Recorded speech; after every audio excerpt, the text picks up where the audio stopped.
Hello guys, law of attraction.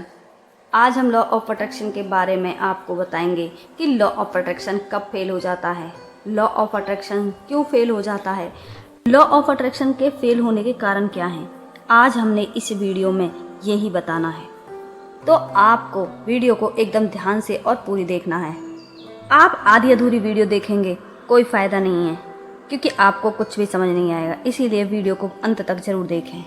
जैसे कि आपने एलन मस्क का नाम तो सुना ही होगा। वो एक ऐसे इंजीनियर थे जिन्होंने पहले इलेक्ट्रिक कार बनाई और उसके बाद में एयरक्राफ्ट का उन्होंने डिजाइनिंग किया और एयरक्राफ्ट बनाने की तैयारी की। पर जब वह एयरक्राफ्ट बना रहे थे तो वो कई बार फेल हुए। पहली बार फेल हुए, उन्होंने हिम्मत नहीं हारी। उसके बाद वो दूसरी बार फेल हुए, तब भी उन्होंने हिम्मत नहीं हारी, क्योंकि उन्होंने पहले ही अपने आप से ये वादा कर दिया था कि वो कामयाब होंगे और उन्होंने अपनी कामयाबी को अपना जुनून बना लिया।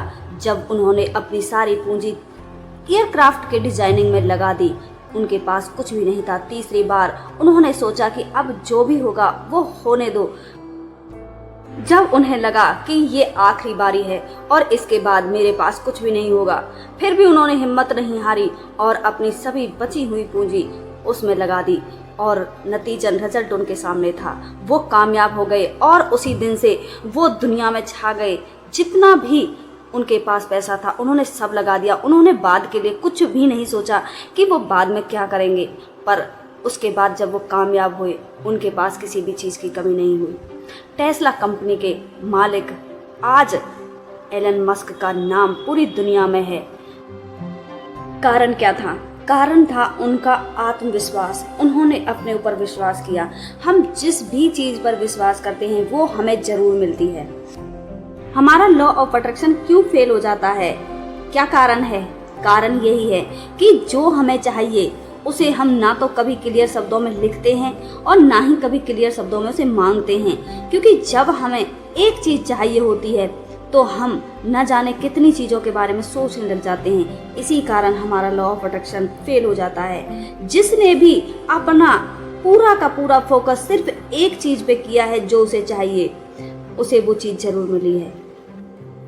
आपको जो भी चाहिए उसे अपने मन में हर वक्त दोहराते रहें। सोने से पहले, जागने से पहले आपको उसे अपने मन के अंदर बार बार दोहराना है। आपको उसे फील करना है और आपको सिर्फ एक ही इच्छा को अपनी पूरी शिद्दत से चाहना है। जब भी हम किसी चीज को अपनी पूरी शिद्दत से चाहते हैं तो यूनिवर्स उसे हम तक पहुंचाता है। चाहे यूनिवर्स उसे हमें कैसे भी लाके दे, ये हमारा काम नहीं है, ये यूनिवर्स का काम है। वो हमें वो चीज़ जरूर ला कर देता है जो हमें चाहिए, चाहे फिर उसमें हम यूनिवर्स को ही क्यों ना मांगे। मेरा कहने का मतलब है, या हम उसमें भगवान को चाहें, या हम कोई वस्तु चाहें, या हम किसी इंसान को चाहें, जो भी हम भगवान से, यूनिवर्स से मांगते हैं वो हम तक जरूर पहुंचता है। जरिया उसका चाहे जो भी हो। अब आप एक चीज़ देखेंगे कि यदि आप अपने मन में सोचते हैं कि मुझे आज कहीं ऐसी जगह घूमने जाना है जो मैंने कभी नहीं देखी हो, आप बेशक घूमने ना जा पाए हों, पर आप तक उसका या तो कोई इंसान या फिर कोई वीडियो आप तक जरूर पहुंचेगी, जो आपके माइंड को एकदम रिफ्रेश कर देगी। कारण यह है क्योंकि आपने उसे सोचा है। जो भी हम अपने मन में सोच लेते हैं वो हम तक जरूर पहुंच जाता है। हम कई बार इस डर से डरते रहते हैं कि क्या पता हमारे साथ कल न जाने क्या हो जाए। हम अगर लॉ ऑफ अट्रैक्शन लगा रहे हैं और लॉ ऑफ अट्रैक्शन के अंदर यदि हमने ये चीज़ें सोची कि पता नहीं ये क्या होगा, मेरा काम पूरा होगा या नहीं होगा, या फिर कल मेरे साथ क्या होगा, मैं कहीं जाऊंगा, मेरे साथ कोई ऐसी घटना ना घट जाए। यदि आप लॉ ऑफ अट्रैक्शन के बीच में ऐसी चीज़ों को सोचते हैं तो आप बहुत गलत कर रहे हैं। आपको सिर्फ और सिर्फ ये सोचना है कि मैं एकदम खुश हूँ और मुझे ये चीज़ चाहिए और ये चीज़ मुझ तक पहुँचेगी। ये आपका काम बिल्कुल भी नहीं है कि आपको वो मिलेगी या नहीं मिलेगी।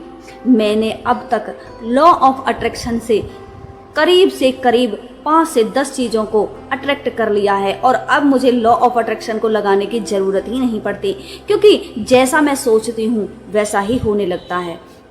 हम जैसा भी संदेश यूनिवर्स को देते हैं वो हमें उसे 4 से 5 गुना वापस देता है। अब इसमें आपको बिल्कुल भी संदेह नहीं करना है कि आपको जो आपने मांगा है वो मिलेगा या नहीं मिलेगा। आपको बस सुबह और शाम दोनों समय सोचना है और सोचने के साथ साथ उसे अपनी किसी डायरी में या फिर एक बोर्ड आपको बना लेना है, क्योंकि बोर्ड का काम ये होता है चाहे आप उसे देखें या ना देखें आपकी नज़र उस पर चली ही जाती है। बोर्ड एक छोटी चीज़ नहीं होती, बोर्ड काफ़ी बड़ा होता है। आप तो उसे देखते ही हैं, साथ में आपके घर वाले भी उस पर नज़र डालते हैं और बार बार आपको याद दिलाते हैं, बेटा क्या हुआ, तुम्हारी अभी तक विश पूरी नहीं हुई। जब वो आपको याद दिलाएंगे तो आपको और ज़्यादा बेचैनी होगी और आप उसे और ज़्यादा बेचैनी से मांगेंगे। तो इसलिए आपको बोर्ड को बनाने में बिल्कुल भी हिचकिचाहट नहीं करनी है। आपको बोर्ड को सबके सामने लगाना है ताकि आप भूल जाएं तो वो लोग आपको याद दिलाएं। लॉ ऑफ अट्रैक्शन का नियम कहता है कि आपको वो चीज सबको दिखानी चाहिए जो आपको चाहिए। क्यों? क्योंकि आप भूल जाते हैं तो वो लोग आपको याद दिलाते हैं, आपको बार बार कुरेदते हैं कि तुम्हारी विश पूरी नहीं हुई, तुम्हारी इच्छा पूरी नहीं हुई। इसीलिए अपना बोर्ड बनाओ और बोर्ड पे अपनी विश लिखो और विश सिर्फ एक होनी चाहिए, बिल्कुल क्लियर शब्दों में होनी चाहिए और बिल्कुल क्लियर तरीके से आपको यूनिवर्स से उसे मांगना चाहिए। जब भी किसी ने लॉ ऑफ अट्रैक्शन का यूज किया है तब उसने वो सब पाया है जो उनको चाहिए होता था।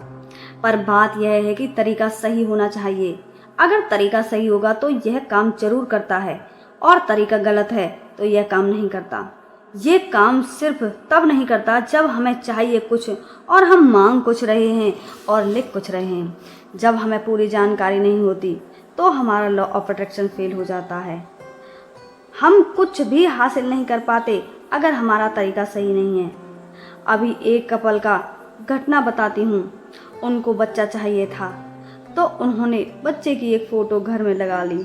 बच्चे में उन्हें सब गुण चाहिए थे, वो सब उन्होंने लगा लिए, पर तस्वीर पे वो ये ना देख पाए कि उन्हें लड़का चाहिए या लड़की। उन्होंने लड़के की तस्वीर लगा दी और उन्हें लड़की हुई। हालांकि उन्हें लड़की या लड़के में कोई ऐसी दिक्कत नहीं थी, पर फिर भी उन्हें शिद्दत से लड़की की ज़रूरत थी और लड़का हो गया। थोड़े दुखी हुए, पर उन्होंने एक छोटी गलती की कि उन्होंने इस बात पर ध्यान नहीं दिया। इसीलिए लॉ ऑफ अट्रैक्शन को एकदम क्लियर शब्दों में लिखना होता है, सोचना होता है, बोलना होता है। आप जब भी लॉ ऑफ अट्रैक्शन का यूज़ करें उसे बिल्कुल क्लियर शब्दों में लिखें, क्लियर शब्दों में यूनिवर्स से मांगें। इसीलिए अपना विजन बोर्ड भी एकदम क्लियर शब्दों में बनाएं। आज की वीडियो में सिर्फ इतना ही। वीडियो अगर अच्छी लगी हो तो लाइक करें, कमेंट करें, शेयर करें। Thank you for watching video.